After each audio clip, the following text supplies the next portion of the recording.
Hey fellas, welcome to Jefferson's second devlog. This time is going to be even more than just me talking while going bases in the background.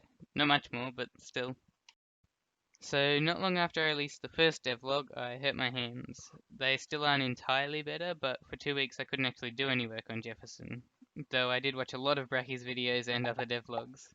Because of that, I'm going to have to go into more technical details about the stuff I did though. A while before I made the project, I decided to use the Pro Builder plugin, so the first thing I wanted to do was get my level design sorted out. And here's what I'm pretty excited to show you about Jefferson. As I said in the last devlog, Jefferson will be a platformer, but I'm hoping that it's unique in that it's 3D and in third person too. Levels will vary in width and will have rooms to the side every so often, like this. I've made a fancy level to show off to you, but this is what I was actually working with, and what I used to test out everything else I've done, like movement. Wasn't that an epic segue to talking about movement?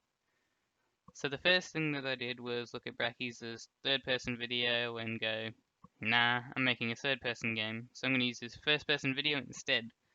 It worked almost perfectly, but I had to add something, and as with everything I code, the only things that cause me trouble are the easy things I should be able to solve.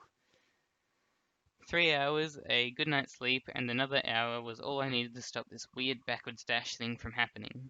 What should have been happening was the player stopped sprinting when moving backwards. The problem came when I let go of S while holding shift. My fix was to change from checking if shift and the backwards key were being held, and instead find out if your relative velocity is negative. Much simpler and more efficient. Next, I worked on shooting, which is where it gets a bit complicated. A fair warning, what I'm saying might not make sense. Sorry.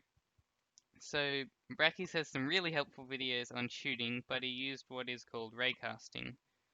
My teacher explains it as it's like a laser beam that tells you stuff. They are pretty cool, and I used them, but these laser beams aren't hittable or visible, and I want bullets that hit in midair, because that's cool. So I made a cube and a pill and squished them for a temporary gun and some bullets.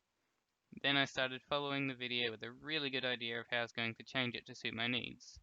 I also thought I knew more about raycasting, but nope.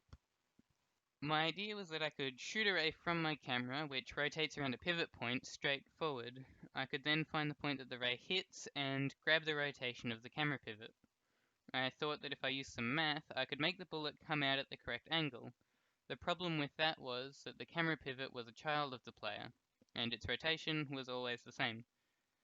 To people who don't know what children are in Unity, they're great, but can be a bit annoying. After a bit of debugging and finding the problem though, some helpful people in a Discord server gave me a tip. They pointed out that I could have a shoulder for the gun.